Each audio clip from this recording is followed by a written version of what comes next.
Hey, this is Onesto, and today we're going to talk about a plugin that I use in every single one of my projects, this ADSR Sample Manager. If you have a really hard time organizing, keeping track of all your samples, then you're definitely going to hear all about this free plugin from ADSR. Here are the 4 reasons why I cannot produce without ADSR Sample Manager. The idea behind this plugin is stupid simple. Pretty much, like what if a plugin could go through your hard drive, all those samples, no matter how disorganized and messy they all are, it can just analyze them, tag them, and it's just so easy to find what you're looking for. That's the start of what ADSR Sample Manager does. So let me show you how easily it does that. So when you want to add a library or just a folder to this plugin, just click Add Library. And then I want to add in this one, Orbit Odessa Volume 3. So I just find it, click Open. The plugin will go through all these samples, listen to them, analyze them, and tag them. Tag them with these really helpful tags that are all based off of BPM, the key, the type of instrument it is, who created the sample pack.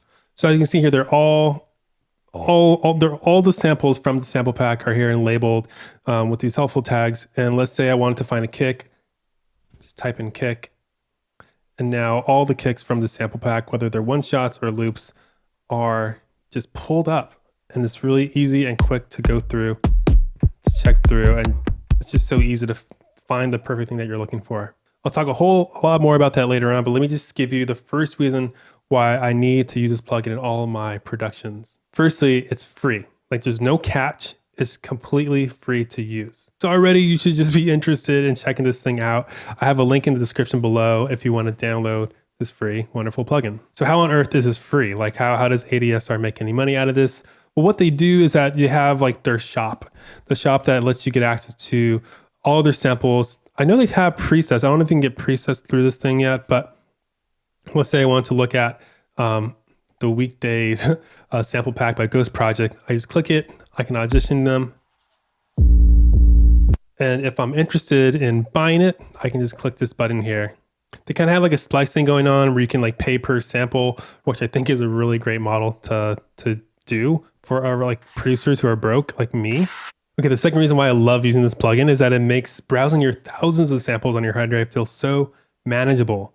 I feel way less overwhelmed by my own samples. So if you click this little tag here, you can see all the tags that you can click around. They have a boat and ships tag. Oh my goodness. You can go by the genre. It tags it based on genre, which I think is pretty incredible. If you want EDM or electro, and even by the label, like where that sample came from. And this is pretty accurate in tagging these things, which I'm always surprised with. And here's something I use all the time, which is this little dice. And what it does is it takes your list of hundreds of kicks or whatever, you click it and it randomly jumps to a sample. The reason why I love doing this is that it just kind of surprises me with my own samples. Like, oh, I didn't know I had a house sample library from Orbit Sound.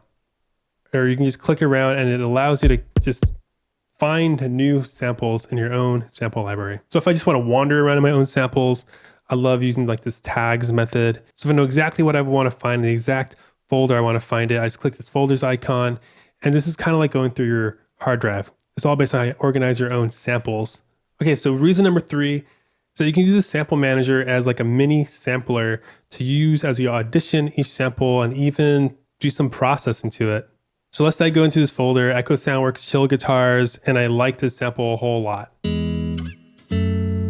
if I hit the left arrow on my keyboard, it'll just play it. So one thing, a little fun thing, you just click and drag this up, and suddenly you get all these extra controls. So one thing I want to do first is click this DAW sync. So now the sample is synced to the tempo of my DAW. There's also different algorithms of how it stretches the timing of your sample. So you have like a smooth, normal, and drums. I like using normal and drums. So what you can do in this window here is you can zoom in and look at like, when it goes zoom in really tight to a sample, you're able to just choose the start and end point with this.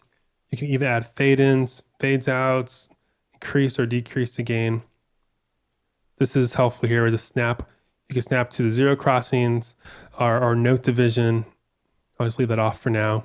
You can even add a high pass or low pass filter in case you wanted to hear how it sounded. All right, there we go. So another way that I like to audition all of my samples is just by using my MIDI keyboard.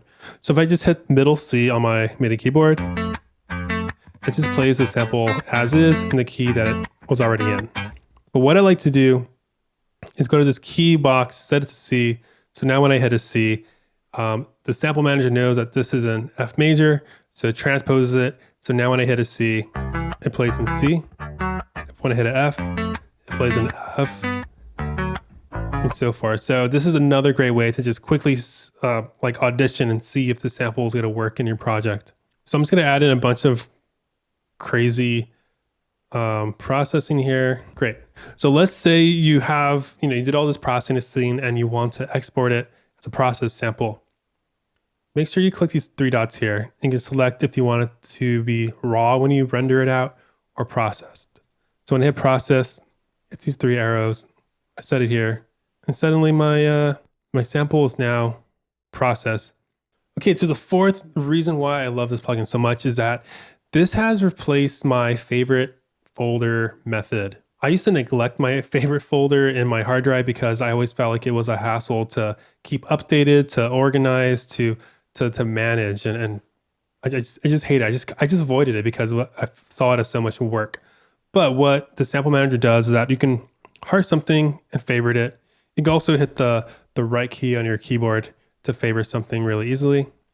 So let's say I favorite all these things. So I favorite all these samples, all these loops. So now when I hit this little heart, it brings up all my favorited samples that I have, which is so easy. But of course, let's say you have hundreds of favorited samples. It would still suck to go through them all. So now you can just go through this and you can type in here the tag you're looking for, or I can just click guitar and then suddenly I have all my favorited guitar samples in here. And this to me is just such an easier, more efficient way for me to manage my favorite samples.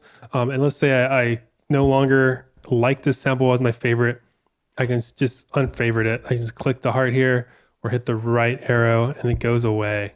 And that's it. Those are the 4 reasons why I cannot produce without ADSR Sample Manager. It's made producing so much easier and even more fun to use my samples. It's free. Please check it out. Thank you so much for watching this video. I hope that managing all your samples just got a whole lot easier. If you want to learn more about some of my very favorite plugins, just click or tap one of the videos here. And I really hope I get to see you again in the future. Later.